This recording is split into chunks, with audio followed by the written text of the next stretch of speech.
Oh no. Oh no, no, no, no.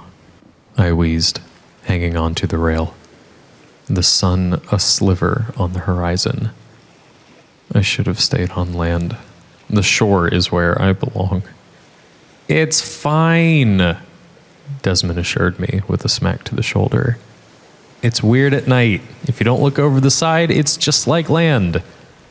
The side is all around us. The sun was all but a shimmering line across the blackening surface of the water. The ability to discern anything outside the surface of the boat faded rapidly. The broad waves were slapping against the ship's hull. Oh, Jesus, I moaned, a white knuckle grip on the bar. What about all the bullshit under us? Floating city, my guy, he reminded me, his hand holding my shoulder. Floating city. We're good. It's not going anywhere. I went quiet, but he must have felt my heart pound with anxiety through my back. Dan, why don't you go below deck and sleep it off? Tomorrow will be better. I stand there trying to find the words, but all I could do is nod and stumble towards the stairs going down. I'll be at the bar at the pool. I saw some doors that need finding, he said with a wink. I wobbled down the stairs below deck, the halls lined with neat little doors with numbers centered on them, like a turbulent hotel. I fumbled the key card and flung myself from my seasick legs to the feathery bed that filled most of the small cabin, just like at home. The abyss of the night pressing against the window twisted my nerves. Even with the knowledge of almost nothing being able to reach my porthole to the world, my mind frolicked with visions of twisted faces and broken bodies trying to gain entry through my little window. As at home, drawing the curtains over the window afforded me absolute immunity from those supposed creatures. The closeness of the wall settled my mind. It was just a little apartment. No vast water, no stomach-churning darkness separated by a window and a thin layer of fabric. The moment of comfort brought my senses back to normal, and I was absolutely famished. Good evening, Captain 229. What can we bring you? The room service operator asked. Could you bring me up the filet and a baked potato? Absolutely, sir. We'll have it up there as soon as we can, probably in about 20 minutes. I scrolled through the short videos on my phone whilst I waited. My stomach grumbled in a firm chorus of boos at each clip. Did you touch the butt, Nemo? I texted Desmond. Working on it. You should come up, winky face, he replied after a few more videos passed my screen. Room service is coming up. I think the morning will be better, though. 3 hearty knocks on my cabin door, followed by, I have a filet and a baked potato, looking for a place to stay. I tossed my phone and hurriedly ushered the cart of food into my room, profusely thanking the busboy who brought it on whilst closing the door. I ate my steak facing towards the door, my phone playing from the pillows. The meal was delightful, and as I ate, an odd noise leaked into the cabin. It was like something wet, flapping against my window. I told myself it was just my upstairs neighbor's towel hanging from their balcony. The steak was so good it almost took my mind away from the noise. Almost. The sound rode in the lungs between bites, in the silence without chewing, and it ate at me like I was the plate. I slowly and quietly sat my fork on the plate and inched over towards the window. White smudges clouded the window. I tried to rub them off, thinking it was from me or the cleaning service that forgot a spot. No amount of scrubbing with a rag would remove it. It was on the outside. I waited for the towel I hoped was beating against my window to do so again. Seconds turned into awkward minutes with no culprit showing itself. Slow, deep breaths. I whispered to my anxiety before sucking in a chest full of air.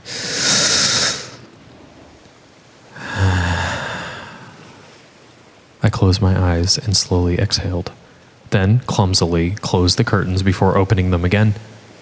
I needed a distraction. The ship's movie channels would be white noise. I turned on a cheap family movie and let the chat in to drown out everything else. The sand-locked shenanigans of the little rascals settled my brain. If the noise had returned, I was blissfully unaware.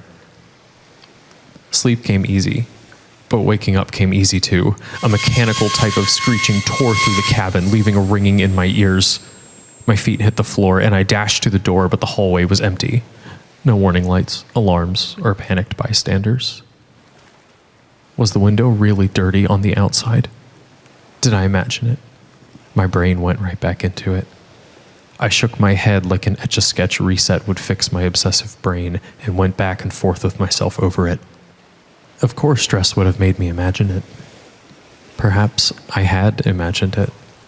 The TV was off now, so the possibility of dreaming it was plausible. Plausible. I pulled the curtains back and the cloudiness was gone. But 5 distinct rows of gouges on the glass greeted me instead. I grabbed the ship phone and dialed the help desk. "Good morning, you sure are an early riser," a chipper young woman called out, a little too giddy and a little too loud for the hour. "Hey, I'm in 229 and this really loud noise woke me up," I said, fighting back a yawn. I wanted to make sure everything was copacetic with the ship and shed. An awkward silence ensued. One that lasted long enough that I had to break it myself. "Are you still there?" "Oh," she said, most of the chipper now artificial. "There was a small mechanical issue, but I'd be surprised if you heard that. It was all the way down on the other end of the ship." "It looks like something clawed my window," I said flatly. She choked on her words. "That sounds like a hazard. Would you like for me to send maintenance down now or later? Please be aware—" "It's on the outside of the window." She barked with a crack in her voice. She didn't want to break the script. The struggle to keep her calm front desk facade slowly grew, crumbling in her silence. A frustrated groan broke the silence. "Sir, are you still on the line?" she asked, her customer service voice missing at first but slowly returning with each word. "I am. I think maintenance can come take a look at this whilst not trying to sleep, and wanted to make sure everything was in shipshape." She cringed so hard I could hear it over the line. "Have the day you deserve, sir." I had a good laugh to myself before I wandered back to the window. This time, in the few steps between my bed and the window, I stepped in a wet spot. After getting rid of my wet socks, I noticed a trail of the wet spots traversing the area, and a small wet spot under the power button for the TV. I figured I'd add that to the list and get transferred to another cabin later. I lifted the curtain and stared out into the void again. This time, far below, I could see little glowing orbs down in the water. I replaced the curtain and turned the TV back on. I was back to sleep in no time. Alas, with what felt like mere moments of shut-eye were interrupted by a thud at the window, like a child with a tree branch tapping on glass. I ignored it and kept my eyes closed. A wet pitter-patter neared my bed, and the TV went silent.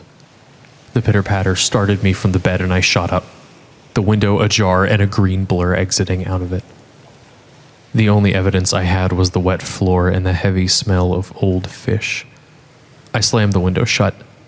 When I went to latch it, there was no lock. "There's something in my room!" I yelled into the phone as soon as the front desk picked up. "I don't know what it was, but my room is wet and reeks of dead fish." "Is that you, 229? The confused yet still chipper girl asked. Her demeanor made me stumble on my words this time. "Yeah, sorry. Me again. I need a new room. This room doesn't feel safe." "I'm sending security down to you. You should vacate whilst we investigate." I found myself down a few stairs and across the ship into a dimly lit pub. Its lack of windows insulated me from the darkness. I sent a message to Desmond about what had happened and ordered a drink from the laminated menu stuck to the bar top. Is it early or is it too late?" the middle-aged bartender asked me as he handed me my drink, and I slammed the old-fashioned hard enough that the bowl of ice hit my teeth. I don't even know. Something was breaking into my cabin. The window was open. It's been nuts. The bartender gave me a side eye. I didn't know our windows could open. Did you let front desk know? Yeah, she suggested I vacate and wait for security to clear it. Did you walk in on someone in your room? He asked, genuinely curious. Well, I woke up and the short thing dove out my window. It turned off my TV and left the carpet soggy and reeked of fish. I heard this, slapping sound on my window before I went to sleep. I started staring into my empty glass. I guess ignoring that was a bad decision. Would you like for me to call and see if you have the all clear? No, I think I'll just wander for now. I don't think I can stomach the idea of being back in there right now, I said, before standing up and setting a tip on the bar. Have a good night. I found myself back on deck and got the idea to try to see my room from the railing. The closer I came to the rail, the more my stomach lurched. I leaned over the edge, white-knuckle grip on the bar, trying to get a view of my room to figure out how someone got in that way. I fought the urge to puke and looked for the window with the scratches. Sure enough, the section where my cabin was had no balconies, only round, porthole-style windows. The awkward angle, combined with the light I'd left on in my room, made the gouges in the glass pop in comparison to the rest of the windows. I tried to see any evidence of entering around the window, but it was too dark. Then I accidentally looked down. The dizzying several stories from the deck to the waves was amplified 1,000-fold by the thick darkness.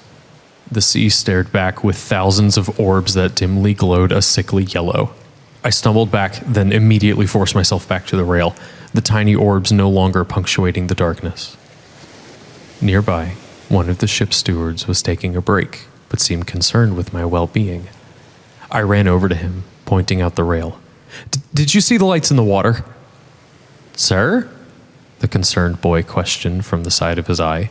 I was looking over the edge, and there was 100 yellow lights over the edge, I explained as calmly as I could. Bioluminescent sea jellies? He suggested, stepping into his customer service voice. Do pairs of jellies stay the same distance apart over hundreds of pairs? I asked incredulously. The young man stammered before mumbling. I don't know. I guess I hadn't heard of that before. They look like goddamn eyes, I said flatly. I can't say I've seen something like that at sea, sir, he said, the customer service voice poking back through the gaps in his words. Then he got a mischievous little grin. Sir, have you been drinking? Let me get you back to your... Listen here, you little shit, I grumbled. I had one... Calm down, sir. I saw you throw up over the side. Seems like more than one to me. Let's get you back to 229. Did I mention my room number to him? I couldn't recall meeting him before.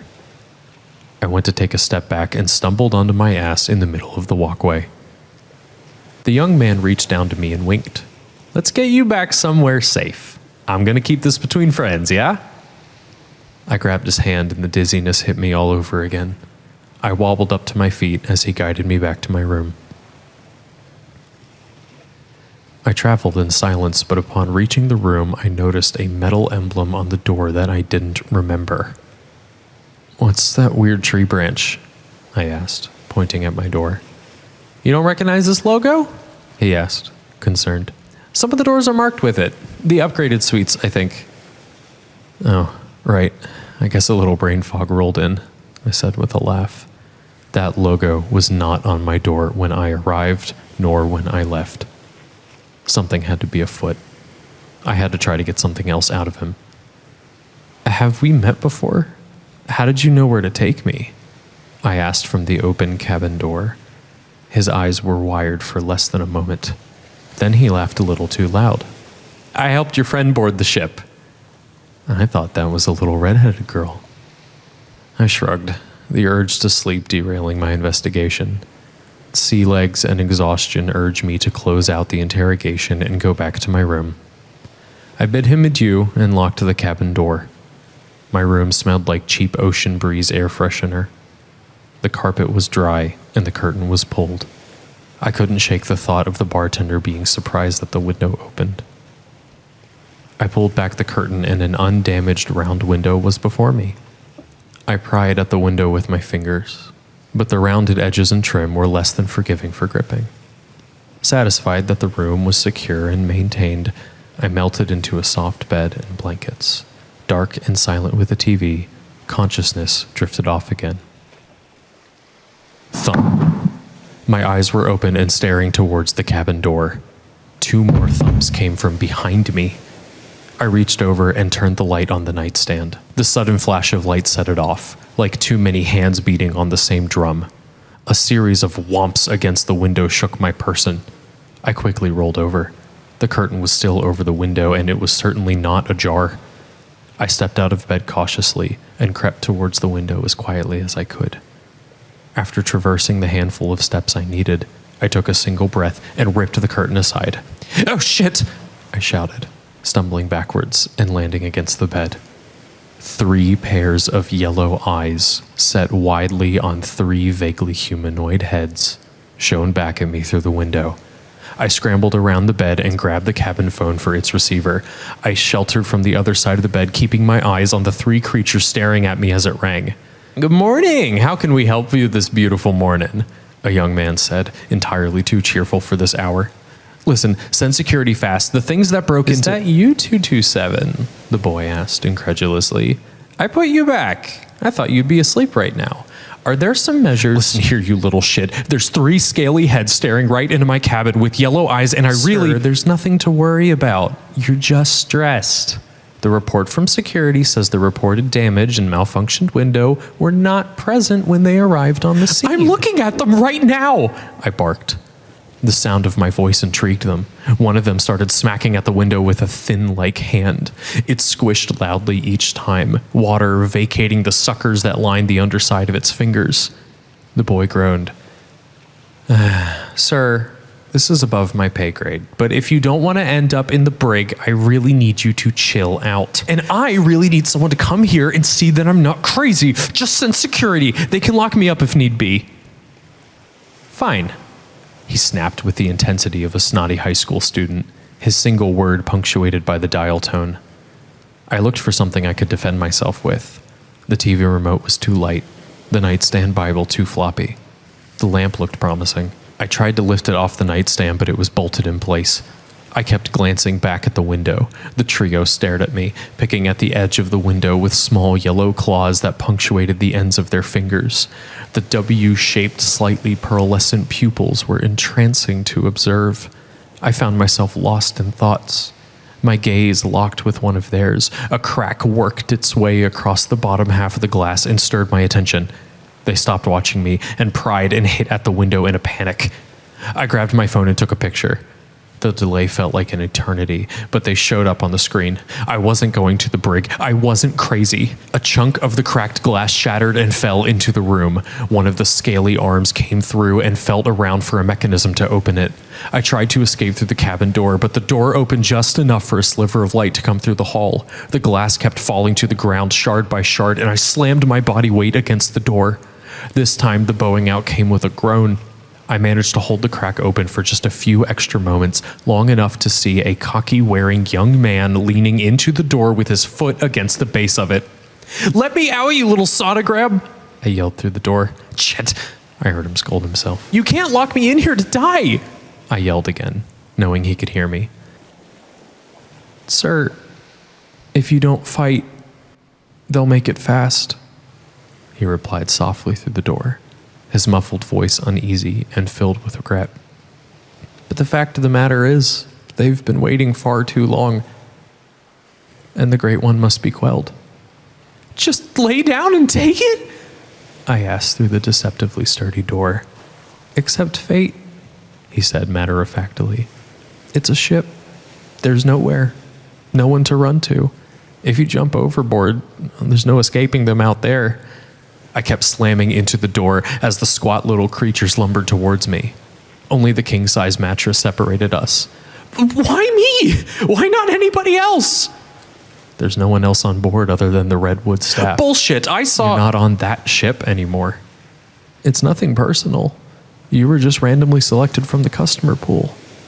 The three traversed the mattress with the caution of men encroaching on an unpredictable beast. Their flippers squished on the carpet as they found out, cutting off a clear way around their hunting group. I banged on the door as panic set in. Come on, let me out, I shouted. They'll come looking for me. Sir, the paperwork already shows you exited the ship at the scheduled stop. It'll look like you vanished in town, not at sea. I took a couple of steps towards the creatures, then threw my body weight into the door. It bowed in the frame that the panel cracked outwards. Then I felt something wet and cold wrap around each of my ankles. I tried to kick them away, but the serrated suckers on their scaly digits dug into my flesh, their nails hooking me in before they jerked my legs out from under me. They dragged me across the short, rough carpet, kicking and screaming. I grabbed a hold of the bed frame. I managed to deck the third one, but only caught a swift kick in the face back. As they jerked me over the mattress, I saw the cabin door cracked. One blue eye and the sign of a camera lens on a phone stared at me, documenting my abduction. My vision was interrupted by a second retaliatory kick to the temple as we drew nearer to the open window, the chips of glass still embedded in the frame, scraping and cutting my bare legs, the sensation dragging me back into awareness. A legion of glowing yellow eyes bobbed in the black water below. One of my captors let a shrill screech out into the dark night air. The second one let out a deeper, barking-like noise. Every pair of eyes in the water vacated a large round area directly in front of the window. The lights in the TV shuddered, then completely turned off. I grabbed the window frame with rubbery arms in a feeble attempt to pull myself back into the cabin. That familiar, cold, wet flipper kicked at my knuckles. My vision waxed and waned as the sliver of moonlight let me see the gurgling surface of the water where the things had vacated. A dark mass was rushing towards the surface. At first, a dark spot, then dozens, if not hundreds, of yellow spots of every size imaginable became more and more apparent. A mass of flesh and rusted seaweed-infested chains erupted from the royal, peppered with the glowing eyes of all sizes. Nothing short of a titan. It was as tall as the cruise ship and could surely turn it into a new reef feature with less than a second thought. I thrashed and screamed and managed to kick my feet free of their grasp and pull myself halfway back into the cabin. The wind was knocked out of me as my stomach caught the balcony railing. The short yet incredibly strong warriors lifted me by the arms, dangling me over the black waters, presenting the bounty of their hunt. The noises they chatted were neither language nor those of beasts, but the thing in front of us seemed to resonate with it. Cracks run down the mountain of flesh, shedding a massive anchor back to the sea. Water sprayed as it split farther and farther, revealing gnarled, twisted, and broken teeth. Teeth with no alignment, no plan for their location, scattered like tines in the grinder. My body must have bent or twisted as I stared down the moor like it was an unlit tunnel on a mountainous stretch of highway. The teeth extended down as far as I could see, like tombstones in a poorly organized cemetery.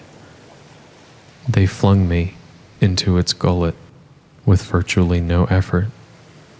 I always thought that kind of fall would give me a heart attack. But the last thing I could sense was the sound of my head slamming into one of its teeth.